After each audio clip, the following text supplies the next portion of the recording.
ایک قاعدہ اسلام کا ہم یاد رکھیں کہ ایسی چیز جو اسلام میں منع نہیں ہے، جائز ہے، وہ سنت نہیں ہے، وہ فرض نہیں ہے، اس کے بارے میں اسلام نے نہ ہاں کہا ہے نہ اس کو چھوڑ دیا ہے۔ اگر کوئی قوم اس کو کرتی ہے اور کسی قوم کا وہ شعار ہے تو اسلام میں وہ منع ہو جاتا ہے۔ ایسی چیز جو اسلام سے باہر کسی قوم کا طریقہ ہے، رسم و رواج ہے، اگر مسلمان اس کو اپناتے ہیں تو یہ اسلام میں جائز نہیں ہوگا۔ ہمارا اسلام کا ایک اصول یہ بھی ہے کہ دوسری قوموں کے رسم و رواج ہم اختیار نہیں کرتے ہیں، ان کی ٹیکنالوجی ہم لیتے ہیں لیکن ان کے رسم و رواج، ان کی عیدیں، ان کے طور طریقے ہم نہیں لیتے ہیں۔ اسلام میں وہ منع ہے اور قیامت تک کے لیے منع ہے۔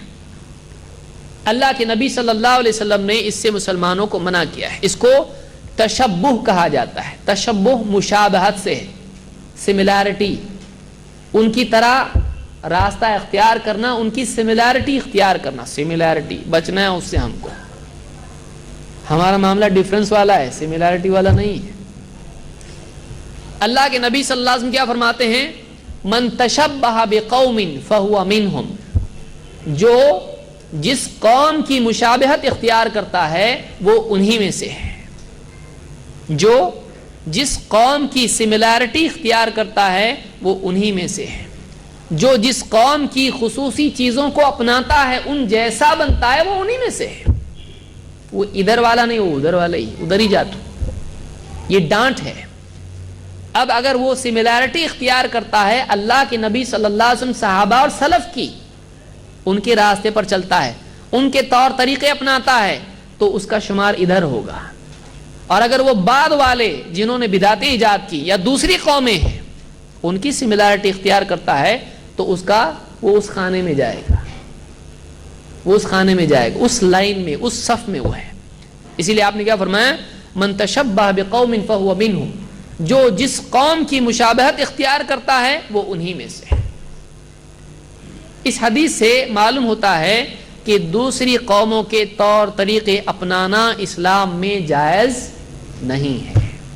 یہ سنن ابی داؤد کی روایت ہے اور طبرانی نے بھی اس کو اوسط میں روایت کیا ہے، اور یہ صحیح روایت، شیخ الالبانی نے اس کو صحیح کہا ہے۔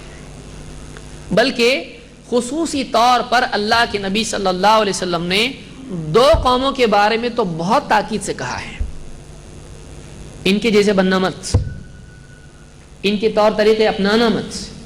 آپ نے کہا لیس منا من تشبہ بغیرنا، وہ ہم میں سے نہیں، وہ ہم میں سے نہیں جو ہمارے علاوہ دوسروں کے طریقے اپناتا ہے، دوسروں کے رسم و رواج، دوسروں کا طرز حیات اپناتا ہے۔ لیس منا من تشبہ بغیرنا، وہ ہم میں سے نہیں جو دوسروں کی مشابہت اختیار کرتا ہے، ہمارے سوا دوسروں کی مشابہت کرتا ہے۔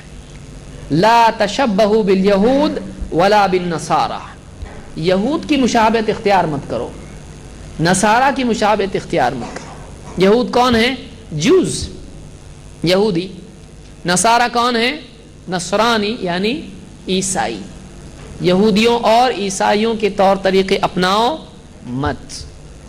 اور آج افسوس کی چیز ہے کہ مسلمانوں میں بہت ساری چیزیں یہود و نصارہ کی ہیں، بلکہ ہمارے بعض دعوتی میدان میں بھی بھائی ہیں ایسے، وہ بھی بہت ساری چیزیں دھیرے دھیرے ان کی اپنا رہے ہیں۔ اللہ حفاظت فرمائے۔ ہم کو اپنا طریقہ اپنانا ہے۔ اپنا سے مراد کس کا؟ اللہ کے نبی صلی اللہ علیہ وسلم اور صحابہ کا۔ ہم کو دوسروں کے طور طریقے اپنانے ہیں، نہیں اپنانے ہیں۔ مولد یا میلاد یا برتھ ڈیز، یہ کس کا طریقہ ہے؟ کیا یہ مسلمانوں کا طریقہ ہے یا دوسروں کا طریقہ ہے؟ اگر کوئی کہے منع نہیں ہے، تب بھی منع ہو جائے گا اگر وہ دوسروں کا طریقہ ہے۔ سمجھ میں آ رہی بات؟ کوئی کہے بتاؤ قرآن میں برتھ ڈے منانا کدھر منع ہے؟ ڈھونڈے ڈھونڈے ڈھونڈے نہیں ملا، بخاری مسلم ابو داؤد پوری پڑھ ڈالے، کہیں بھی منع نہیں نکلا، برتھ ڈے منانا حرام نہیں نکلا ایسا۔ تب بھی منع ہوگا، کیوں؟ اگر وہ طریقہ دوسروں کا نکل آئے، کیونکہ اس کے لیے دوسری حدیث موجود ہے کہ دوسروں کا طریقہ اپنائیں، ہم میں سے نہیں۔ تو اگر وہ دوسروں کا طریقہ نکل آیا کوئی بھی عمل، تو اپنے آپ وہ کیا ہو جائے گا؟ منع ہو جائے گا۔ مثال کے طور پر اگر نکاح میں دولہا اور دلہن آمنے سامنے ہو اور بیچ میں ایک پردہ ہو اور کچھ لوگ شروع کریں چاول یہاں سے وہاں سے پیلے لے کر ایک دوسرے پر ڈالنے لگے، مولوی صاحب بولیں گے کہ نہیں یہ منع، کوئی عالم حدیث میں بتاؤ منع کدھر ہے؟ بول سکتا ہے نہیں، وہ یار اپنا طریقہ نہیں ہے یہ دوسروں کا طریقہ ہے. حالانکہ کرناٹک میں آج مسلمانوں میں بھی یہ ہے، کچھ علاقوں میں ابھی بھی ہے. فرق صرف اتنا ہے کہ وہ منتر پڑھتے ہیں یہ والشمس وضحاہا پڑھتے ہیں. کرنے پہ آئے تو مسلمان قرآن کا کیسا صحیح استعمال کرتا آپ دیکھیے کہ آمنے سامنے کھڑے ہو کے چاول ڈالتے ہیں سب ان کے اوپر اور یہ سورت پڑھتے ہیں والشمس وضحاہا. بہت روشن ہونے والا ہے کہ معلوم نہیں کیا ہو رہا ہے. مذاق نہیں قرآن کا. یہ دوسروں کی رسم مسلمانوں میں بھی آ گئی ہیں بہت ساری، اور درگاہوں کا معاملہ آپ دیکھیں تو آپ کو بہت مشابہت دکھائی دے گی کہ وہاں اپنے معبودوں پر کپڑے چڑھاتے ہیں، لباس ان کے نیلام ہوتے ہیں. یہاں بھی چادر، وہاں ان کا اپنا ایک خاص آدمی ہوتا ہے جو سب عبادتی امور انجام دیتا ہے. یہاں بھی مجاور ہوتا ہے، خاص آدمی ہوتا ہے، وہ نیئرسٹ لنک بابا تک. اور وہاں بھی وہ اپنے معبود کو دھوتے ہیں دودھ وغیرہ سے اور وہ بانٹتے ہیں تبرک کے طور پر ان کے. ہمارے یہاں بھی ہوتا ہے، وہ بھی بٹتا ہے، ہوتا ہے کہ نہیں؟ وہاں بھی ان کے کڑے دھاگے ہوتے ہیں، یہاں بھی کڑے دھاگے، وہاں بھی عرس یہاں بھی عرس. اور کتنی مشابہتیں ہیں. آج دوسروں کے طریقے مسلمانوں میں آ گئے ہیں، دوسروں کے طریقے مسلمانوں میں آ گئے ہیں. ان میں سے ایک یہ بھی ہے کہ ہم نے نبی کو بھی نہیں چھوڑا. دوسری قوموں نے جو برائیاں اپنے نبیوں کے ساتھ میں کی وہ ہم نے اپنے نبی کے ساتھ لا کے جوڑ دیا. یہ نصارہ کا طریقہ ہے اور آج مسلمان بھی منا رہے ہیں. افسوس اتنا زیادہ ہے کہ مسلمانوں میں سے بعض لوگ جن کو لوگوں نے زبردستی شیخ الاسلام بنا دیا ہے وہ عیسیٰ علیہ السلام کا برتھ ڈے اپنے اسلامی اداروں میں منا رہے. اس سے زیادہ شرم کی بات کیا ہوگی کہ وہ کرسمس منا رہے ہیں مسلمان ادارے میں، عیسائیوں کو بلا کے عیسیٰ علیہ السلام کا برتھ ڈے منا رہے، کرسمس منا رہے ہیں، اور بلانے والے کون ہیں؟ خود مسلمان ادارہ ہے. اس سے زیادہ شرم کی بات اور کیا ہوگی؟ اور وہ اپنے پورے گانے اور پورے عیسیٰ علیہ السلام، God the Father, God the Son, God the Holy Spirit, سب مسلمانوں کی ادارے میں، اور مسلمان سن رہے ہیں اس کو، دیکھ رہے ہیں اس کو. بتائیے. اور صاف بات ہے یہ نبی تو وہ بھی نبی. جب نبی صلی اللہ علیہ وسلم کی میلاد منا سکتے ہیں ایک نبی محمد صلی اللہ علیہ وسلم، تو پھر عیسیٰ علیہ السلام بھی تو نبی ہیں، ان کی بھی منا سکتے ہیں. پرابلم کیا ہے؟ کہاں تک جا سکتا ہے معاملہ؟ اور آج یہ ہو رہا ہے. تو یہ عیسائیوں کا طریقہ ہے. اور یہ دوسری حدیث میں آئے لا تشبہوا بالیہود ولا بالنصارى، یہود و نصارہ کا طریقہ مت اپناؤ. اور آج ان کے یہاں ان کے نبی کا برتھ ڈے منایا جاتا ہے. ہمارے لیے فرض ہوگا کہ ہم نہ منائیں، ہمارے لیے حرام ہوگا منانا. کیوں؟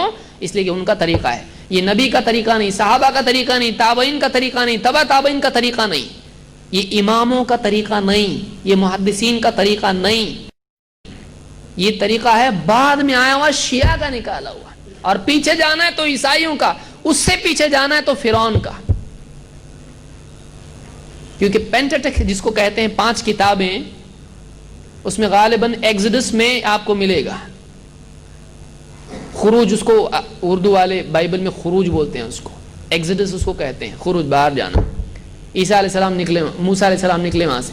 تو اس میں بتایا گیا کہ فرعون کا برتھ ڈے منایا جاتا تھا، اس دن وہ کچھ لوگوں کو آزاد کرتا تھا، وہاں برتھ ڈے کا ہے. تو یہ جیہوز وٹنس جو ہیں یہ کہتے ہیں ہم برتھ ڈے نہیں منائیں گے عیسیٰ علیہ السلام کا. کیوں؟ اس لیے کہ ارلی کرسچنز، ابتدائی دور کے عیسائی نہیں مناتے تھے، وہ نیک لوگ تھے، وہ سلف ان کے مانتے ان کو. وہ کیا بولتے ہیں؟ ہمارے سلف نہیں مناتے تھے. شرم کی بات ہے مسلمانوں کے لیے. عیسائی فرقہ وہ خود کہہ رہا ہے کہ ہمارے عیسائی سلف شروع کے 200 سال پہلے کے نہیں مناتے تھے، بعد کے عیسائی بگڑ گئے تو منانے لگے، کیونکہ بائبل میں آیا ہے کہ فرعون کا برتھ ڈے منایا جاتا تھا، اس لیے ہم نہیں منا سکتے کیونکہ عیسیٰ علیہ السلام نے اپنا نہیں منایا. ہمارے لیے کیا اصول نہیں ہے؟ ہم حقدار تھے اس بات کے بولنے کے. عیسائی بول رہا ہے آج. ہم بولنا چاہیے کہ ہمارے جو سلف ہیں، ہمارے نبی صلی اللہ علیہ وسلم نے نہیں منائے، صحابہ نے نہیں منایا, تابعین نے نہیں منایا, تبع تابعین نے نہیں منایا, ہمارے سلف نہیں مناتے تھے تو ہم نہیں منائیں گے, اس کو بعد کے لوگوں نے منایا, دلیل نہیں ہمارے لیے. وہ بول رہے ہیں اور ہم بول رہے ہیں بات منع کدھر ہے. کتنا اچھا لگتا. آپ بتائیے دین کھلونا جب بن جاتا ہے تو ایسا ہی ہوتا ہے, پھر جو چاہے اس میں اپنی طرف سے نقش و نگاری آدمی کرتا ہے. کسی نے دم جوڑ دی, کسی نے پر جوڑ دیے, کسی نے کچھ جوڑ دیا, کچھ بھی کر سکتا ہے آدمی. پھر تو یہاں معلوم ہوا کہ میلاد منانا آج عیسائیوں کا طریقہ ہے, اور اس سے پہلے جائیں گے تاریخی اعتبار سے تو یہ فرعون کا طریقہ ہے. اب آدمی دیکھیے وہ کس کے طریقے پر عمل کر رہا ہے. اگر واقعی چیز اسلام میں تھی تو پھر اللہ کے نبی صلی اللہ علیہ وسلم اور صحابہ نے بھی یہ چیز منانی چاہیے تھی.